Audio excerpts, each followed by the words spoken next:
Kirby's saying I don't like the idea of guys signing before their senior year because senior year matters. I think it does matter as an evaluation point, but I also think that if you offer a guy early in the process and you've been with him throughout the process, he should be able to sign. The flip side of that, and the thing that he talked about at the very top that I do agree with, is if you sign in a summer signing period and then you decide you want to opt out of your senior year because you're already signed up, you don't need to go out there and compete. Well, first off, few opportunities to compete. You only get better by actually playing the game of football in the game of football. And then thirdly, he said it, if you do it then, why wouldn't you do it to me when you got on campus? Why wouldn't you quit on me when you got on campus? And I'm fully there with him. And you probably will, honestly, right? Like if you're quitting on your team, if you want to call it quit, if you're sitting out, whatever you want to call it, I would call it quitting. I would agree with you. If you're quitting on your team in your senior year of high school, which by the way is one of the most fun year of sports,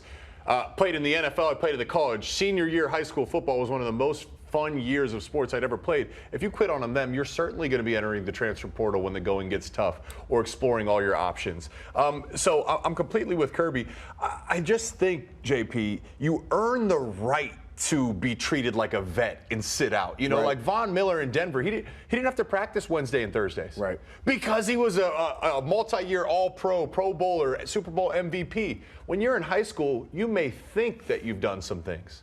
No one cares about what you did in high school, especially if you're talking about going to Georgia to play for Kirby Smart. Yeah. There's a lot of work to be done. And to your point, you get better at football by playing football. You need those reps. Yeah, it's such an interesting thing because I do think there needs to be a change to signing day. And what the NCAA has done with potentially 3 signing days, I think is absolutely asinine. That's not the change that we're looking for. But I do think that there should be a signing period before the college football season because of how hectic it is when the signing period already is, where you've got bowl games that you're prepping for, you've got coaches that are moving different places. Like, all of that is a lot to manage. But I would hate to see an earlier signing period and then guys just kind of mail it in. Like, it goes against everything that I think the sport is about if you are a competitor. Like, even if I'm playing backyard football, bro, I'm playing every game and I'm going as hard as I can because I love to play the game of football. Here's the thing, and Jake, I think you brought up a really good point that I want to explore with you two guys. The relief that each of you must have felt when you knew where you were going leading into your senior year, that helps make senior year so much fun. I can't imagine giving that away. Like, if you're really looking for the opportunity to finally be big man on campus, if that's one of your things, here it is in your senior year. You're going to toss that away? That seems foolish to me. That's a good point. I was getting ready to push back on the early signing period because for a couple different reasons, but you just reminded me there, Lawrence, of how crazy and hectic recruiting is before you sign.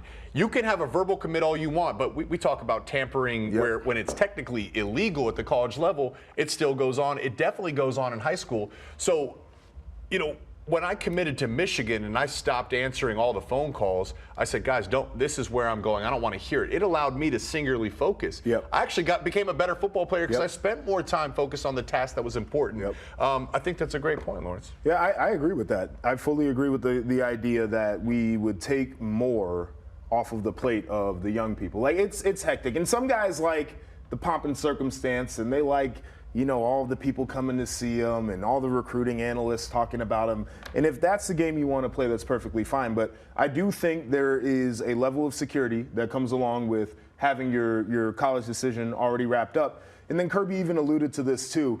But the idea that guys get squeezed out, high school kids get squeezed out because of the portal. Because you talk to like 90% of the coaches, they will tell you that they would probably rather have a guy who's got experience balancing being a collegiate student and an athlete and has maybe played, has gone through an off season of development over a kid out of high school that you got to start from scratch with. There are less kids right now out of high school getting opportunities because of the portal. And if you have a portal window and you're trying to tie up high school recruiting classes at the same time, it's not doing a lot of people any favors. And can I just say that, look, clearly we're talking about 2 blue chip guys right here. But for a guy like me, people coming to see you guys allows for me to get seen.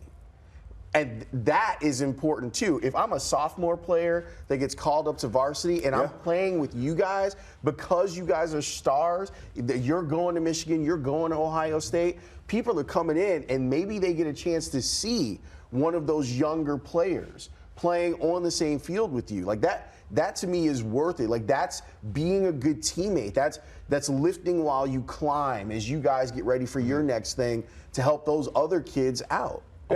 Go ahead. I'll just say one thing, because Kirby's allowed to have his opinion. What I'd like to see these coaches start to do is present a solution. No, they won't do that. But they won't, right? No. But if you're going to just tell us then, Kirby, what you want. Okay, so I wish they would too. But if I were them, I would also look around and be like, okay, so I'm supposed to be a recruiter and a developer to some of these kids. I'm going to be a father because they don't have those types of role models in their life. I'm also a fundraiser. Like, I'm supposed to do all of that, and then I'm supposed to do the work of the governing bodies and the administrators. Make it sound crazy. Like, I can almost understand the point where we're at right now, where these guys, all they do is complain and they don't give solutions. They got a lot going on, and like somebody else has to come up with this. You got athletic directors, and these athletic departments are so bloated right now. They have a role for everything, right? You have There's governing a GM bodies. role now. I mean, there's everything. And you have conferences. Like, somebody else should have the answer. Like, as much as I do want to rail on coaches and they make a lot of money and like nobody should feel bad for them, they do have a lot of them. I mean, right now. they're oftentimes though the highest paid state employee. They are. I'll just say that. They are. We are gonna, I promise you, these two are not done talking about this.